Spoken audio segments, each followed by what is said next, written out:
Well, it's just 48 hours to go now until the EU referendum. The polls are neck and neck in what's been described as the most important vote in a generation. Here to put the final arguments for the in and out camps are tax consultant Adrian Huston, who hopes to see us leave the European Union, and Michael Dougan, Professor of European Law at Liverpool University, who is hoping to remain. Good morning, you're both very welcome.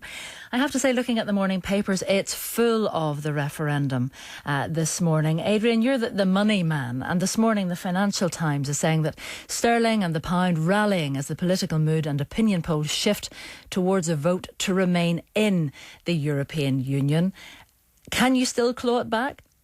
Oh yes, absolutely, Karen. The situation is, of course, that there are lots of people who simply make their money by gambling on changes to the exchange rates and on changes in the stock market. So there's a lot of uncertainty as the polls swing backwards and forwards between leave and stay. And we can expect that, but I don't see the Armageddon coming down the line that we were predicted.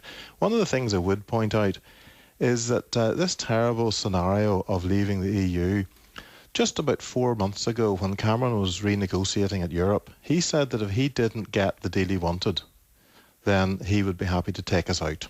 He would only vote to remain, and he would only support the Remain campaign if he got a deal he was happy with. Now, he didn't get very much. But he says he's happy with it. Well, yes, he says he's happy with it. But the key thing is he was prepared, if he didn't get the deal he wanted, he was prepared to take us out. Whereas if we listen to him and George Osborne now, you would get the impression that that was political suicide to take our country out and that the country would just crumble. We'd have World War III, dragons, everything. But he believes what he has secured is a reformed Europe, that he can, a reformed European Union. He has the tools, if you like, to improve the situation from within, and that to leave would throw the baby out with the bathwater. Yeah, he's certainly in a fairly small minority of people who think that what he came back with was actually substantial. I mean, for instance, the Remain camp is telling us, oh, no, we have to stay in because only by staying in can we reform Europe and do the things that need done. So clearly he hasn't come back with enough because they're saying, oh, there's much more to be done, but we should stay inside the tent. Okay. And I just don't agree. Well, let's bring in Professor Dougan on that point. Professor Dougan, another paper this morning, the Daily Telegraph, says it wants to leave. It says it's choosing hope over fear. Scare tactics aren't working. Hi, Karen. Yeah, I find that viewpoint really quite extraordinary because, in a way, for me, this referendum isn't anymore just about our membership of the EU. I think more fundamentally, it's become about the very quality of democracy in the UK. You know, do we want the national interest to be determined by rational, evidence-based analysis and debate, or do we want it to be defined by ideological fixations that are simply immune to evidence or reason? And I'm afraid in the case of the Daily Mail, what you see is a campaign of dishonesty and of trying to make people frightened, trying to make them frightened that they've lost control of their own country, but you know that they've surrendered power to a group of unelected bureaucrats. None of these things are true. It's an attempt to frighten people into supporting an ideological position. But the big problem is trying to discern what is true, and it doesn't help this morning that a former aide of the Prime Minister says that the Prime Minister was warned he couldn't deliver migration targets while a member of the EU as far back as 2012. It doesn't help public confidence, does it? It doesn't help public confidence, but I'm afraid this is the tactic which the Leave campaign have relied on.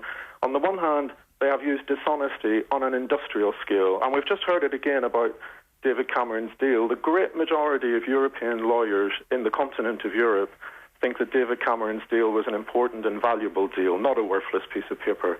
But on the other hand, the Leave campaign are trying to confuse the public by creating confusion, by undermining people's trust so that we don't know who to trust anymore. But where is the confusion around the migration issue? It is a fact that as long as the UK remains within the EU, we cannot cap immigration.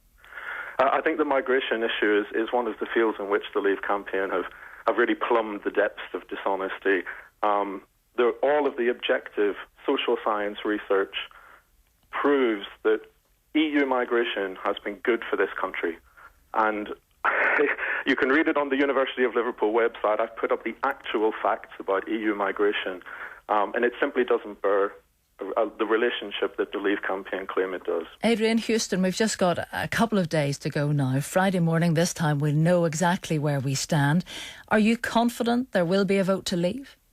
Yes, I am. I think the thing about the polls is they talk to people in the country as a whole, but actually the people who are motivated to make the important changes needed for our country are the ones who will be motivated to go out and vote. And I would certainly encourage everyone to go out and vote so we have a really representative vote. But actually it's going to be the people who think this change is important who bother to vote.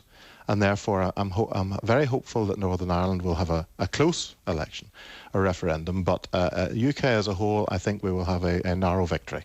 Professor Dougan, everything depends on turnout, doesn't it? It does, and I really, really hope that my fellow citizens make a conscious choice not to surrender their democracy to a campaign which is being based on dishonesty and fear. OK, there we must leave it for now. Adrian Huston and Michael Dougan.